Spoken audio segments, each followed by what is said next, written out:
Thank you so much. Thank you. Thank you so much. 4 years ago, you gave me the honor of fighting our fight. And I was proud to stand with you then, and I am proud to stand with you now to help elect Barack Obama President of the United States. In 2004, we came so close to victory. Well, my friends, we are even closer now, and let me tell you, this time we're going to win. Today, the call for change is more powerful than ever, and with more seats in Congress, with more people, with more passion in our politics, and with a President Obama, we stand on the brink of the greatest opportunity of our generation to move this country forward. The stakes could not be higher, because we do know what a McCain administration would look like. There's a slip. It would look just like the past, just like George Bush, and this country can't afford a third Bush term. Just think. John McCain voted with George Bush 90% of the time. 90% of George Bush, my friends, is just more than we can take. Never in modern history has an administration squandered American power so recklessly. Never has strategy been so replaced by ideology. Never has extremism so crowded out common sense and fundamental American values. Never has short-term partisan politics so depleted the strength of America's bipartisan foreign policy. George Bush and John McCain at his side promised to spread freedom, but they delivered the wrong war in the wrong place at the wrong time. They misread the threat and misled the country. Instead of freedom, it's Hamas, Hezbollah, the Taliban, and dictators everywhere that are on the march. North Korea can build more bombs, and Iran is defiantly chasing one. Our mission is to restore America's influence and position in the world, and we must use all the weapons in our arsenal, above all, our values. President Obama and Vice President Biden will shut down Guantanamo, respect the Constitution, and make clear once and for all, the United States of America does not torture, not now, not ever. We must listen. We must listen and lead by example, because even a nation as powerful as the United States needs some friends in this world. We need a leader who understands all of our security challenges, not just bombs and guns, but global warming, global terror, and global AIDS. And Barack Obama understands there is no way for America to be secure until we create clean energy here at home. Not with a little more oil in 10 or 20 or 30 years, but with an energy revolution that begins now. I have known and been friends with John McCain for almost 22 years. But every day now I learn something new about Candidate McCain.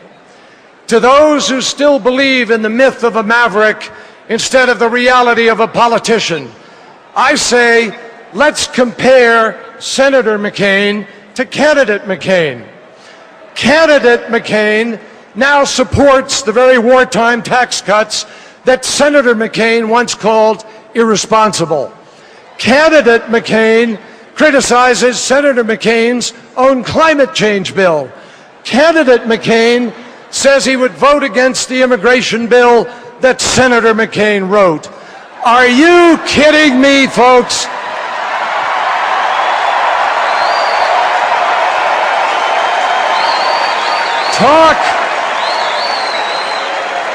Talk about being for it before you're against it.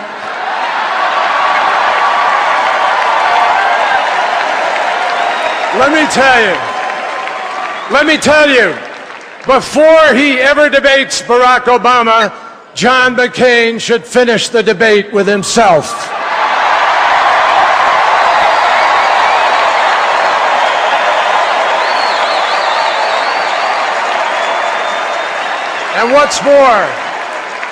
And what's more, Senator McCain, who once railed against the smears of Karl Rove when he was the target, has morphed into Candidate McCain, who is using the same Rove tactics, the same Rove staff, the same old politics of fear and smear. Well, not this year, not this time. The Rove-McCain tactics are old and outworn, and America will reject them in 2008. So remember, when we choose a commander-in-chief this November, we are electing judgment and character, not years in the Senate or on this earth. Time and again, Barack Obama has seen farther and listened harder and listened better and thought harder. And time and again, Barack Obama has proven right. John McCain stood on the deck of an aircraft carrier just 3 months after 9/11, and he proclaimed, "Next up, Baghdad." The judgment immediately from Barack Obama was to see an occupation of undetermined length, undetermined consequences, undetermined cost, that, in his words, would only fan the flames of the Middle East. Well, guess what? Mission accomplished. So, who can we trust to keep America safe? When Barack Obama promised to honor the best traditions of both parties and talk to our enemies, John McCain scoffed. George Bush called it the false comfort of appeasement. But today, Bush's diplomats are doing exactly what Obama said, talking with Iran. So who can we trust to keep America safe?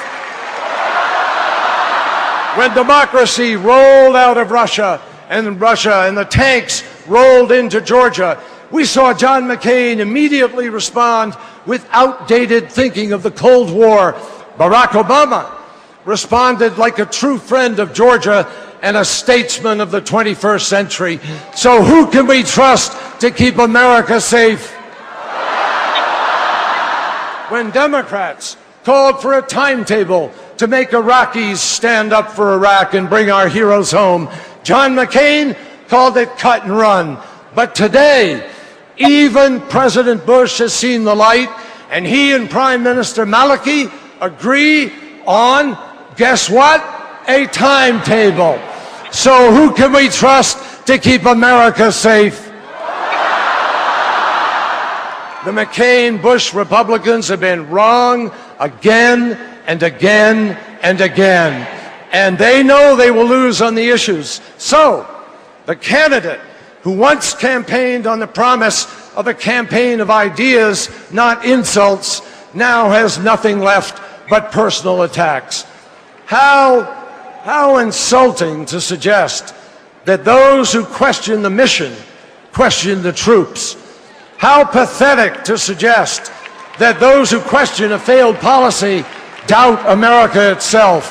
How desperate to tell the son of a single mother who chose community service over money and privilege that he doesn't put America first. No one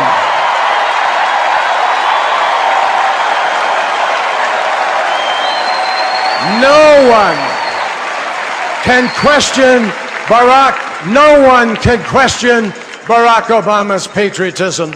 Like all of us, he was taught what it means to be an American by his family. His grandmother, who worked on a bomber assembly line in World War II, his grandfather, who marched in Patton's army, and his great-uncle, who enlisted in the Army right out of high school at the height of the war. And on a spring day in 1945, that great-uncle helped liberate one of the concentration camps at Buchenwald. Ladies and gentlemen, Barack Obama's uncle is here with us tonight. Please join me in saluting this American hero, Charlie Payne.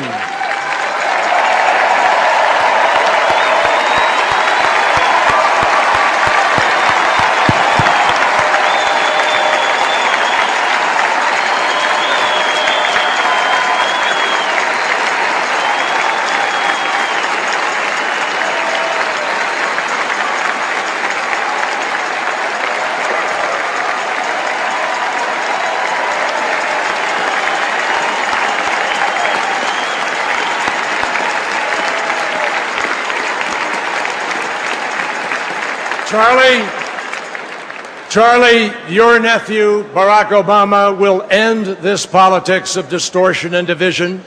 He will be a president who seeks not to perfect the lies of swift boating, but to end them once and for all.